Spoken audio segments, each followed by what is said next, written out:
मैं सायन कयाल आपके साथ लेजेंड सत्यजीत राय का एक रहस्यमयी कहानी लेकर अप्सरा थिएटर मामला। फेलुदा टीवी पर शर्लक होम्स को देखकर मोहित हो जाता है। उन्होंने कहा, यह अभी किताब के पन्नों से निकला है। होम्स और वॉटसन, आप जानते हैं, हमारी सारी शिक्षा शर्लक ह्यूम्स से हुई है। होम्स सभी निजी जासूसों का मास्टर है। क्या कॉनन डॉयल के पास अपने निर्माता के लिए कोई उत्तर है? जटायु ने सहमति जताते हुए कहा, सोचो, उस आदमी ने कितनी कहानियां लिखी हैं। मुझे नहीं पता कि मैं इतने सारे कथानक कैसे बनाऊं। ईमान से मैं गंजा क्यों हूं? एक साजिश की तलाश में फटे बाल। बाहर बारिश हो रही है, इसमें चाय और दाल मुट्टा अच्छा है। दरअसल लाल मोहन बाबू ने 41 रहस्यमय उपन्यास भी लिखे, लेकिन उनमें से ज्यादातर फेलुदा भाषा में लिखे गए थे। हालांकि भले ही सज्जन प्रैट के लिए अपना सिर खोदते हों, फिर भी उनमें उत्साह की कमी नहीं है। और सच कहें तो फेलुदा से दोस्ती होने के बाद से उनकी कहानी में भी काफी सुधार आया है। श्रीनाथ को मत बताना, भाई तपेश, लाल मोहन बाबू ने कहा। एक और कप चाय खराब नहीं होगी? जैसे ही मैंने श्रीनाथ के लिए चाय का ऑर्डर दिया, तभी दरवाजे पर दस्तक हुई। हालांकि उससे पहले मैंने टैक्सी रुकने की आवाज सुनी।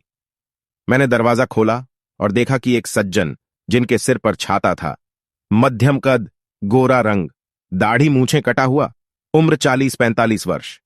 मैंने कहा, तुम किसे चाहते हो? अगर अविशी ने यह सवाल नहीं पूछा होता तो भी वह जारी रखता, क्योंकि वह ग्राहक को समझता था। क्या यह किसी दोस्त का घर है? सज्जन ने पूछा। अब फेलुदाई ने कहा, तुम अंदर आओ। सज्जन ने छाता बंद किया और अंदर आ गए। इसे दरवाजे के पास रख दो, फेलुदा ने कहा। सज्जन ने वैसा ही किया, फिर सोफे के एक ओर बैठ गए।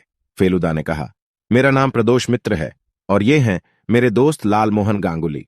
चलिए, फिर भी आप घर पहुंच गए। सज्जन ने कहा, फोन करने पर कनेक्शन नहीं मिला। आजकल क्या होता है? बताओ क्या बात है? कह रहा, पहले मैं अपना परिचय दे दूं। मेरा नाम महितोष रॉय है। मुझे नाम से पहचाने जाने की उम्मीद नहीं है, हालांकि थिएटर लाइन में मेरी कुछ प्रतिष्ठा है। आप अप्सरा थिएटर में हैं, है ना? सही किया। अब मैं खुशी से काम कर रहा हूं। हाँ हाँ, पता है। मैं संकट में आपके पास आया हूं। कैसा संकट? कुछ दिनों से मुझे धमकी भरे पत्र मिल रहे हैं। किससे कहा नहीं जा सकता। धमकी भरे पत्र? मैं इसके कुछ नमूने अपने साथ लाया हूं। यह देखो। सज्जन ने अपनी जेब से 4 कागज निकाले, फिर उन्हें मेज पर रख दिया। मैंने एक लेख देखा, सावधान। दूसरे में आपके दिन पूरे हो गए, दूसरे में आप अपने दुष्कर्मों का परिणाम भुगत रहे हैं, और चौथे नंबर पर अब समय नहीं है। अब इस्तनाम का जाप करें। पूरी बात बड़े अक्षरों में लिखी गई है और यह समझने का कोई तरीका नहीं है कि यह एक व्यक्ति द्वारा लिखी गई थी। यह सब क्या कहलाता है? फेलुदा ने पूछा। हाँ हाँ, आपने उन्हें कितने दिनों में प्राप्त किया? 7 दिन। किसने लिखा, कुछ अनुमान मिले? बिल्कुल नहीं। क्या आप ऐसे व्यक्ति के बारे में नहीं सोच सकते जो आपसे नफरत करता हो? देखिए, मैं थिएटर में काम करता हूं। हम झगड़ते झगड़ते रहते हैं। मैं 2 साल से हॉल अप्सरा में हूं। उससे पहले मैं रूपमंच में था। मुझे एक अभिनेता की जगह कास्ट कर लिया गया। स्वाभाविक रूप से अभिनेता इससे संतुष्ट नहीं थे। वह ईर्ष्यालु होगा। इस अभिनेता का नाम क्या है? जगन्मय भट्टाचार्य। भयानक ने शराब पीना शुरू कर दिया, इसलिए उसे अब और नहीं रखा जा सकता था। मुझे नहीं पता कि वह अब कहां है, क्या कर रहा है। क्या आपको जगन्मय भट्टाचार्य के अलावा कोई और याद है? मेरा एक छोटा भाई है, मैं उसके साथ नहीं रहता। वह हमेशा अलग होता है। मेरे पिता की मृत्यु पर सारी संपत्ति मुझे मिल गई। मेरा छोटा भाई एक खराब रिश्ते में पड़ गया और बर्बाद हो गया, इसलिए पिता ने उसे वसीयत से बाहर कर दिया। छोटा भाई स्वभावतः बहुत अप्रसन्न है। इसके अलावा दुश्मन को कोई याद नहीं रखता।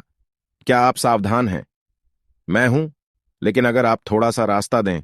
इस बारे में सावधान रहने के अलावा और कुछ नहीं कहना है। आप कहां रहते हैं? बालीगंज में। पंडितिया स्थान नंबर 5। ऐसे ही रहना? हाँ हाँ, एक नौकर और एक रसोइया है। मेरी अभी तक शादी नहीं हुई है। ईमानदारी से कहूं तो इस स्थिति में मैं और कुछ नहीं कर सकता। मेरे पास पहले भी ऐसे धमकी भरे मामले आ चुके हैं। अक्षरों से कुछ भी पता नहीं लगाया जा सकता। क्या आपने कहा बिक गया? जटायु ने पूछा। मुझे आश्चर्य नहीं होगा।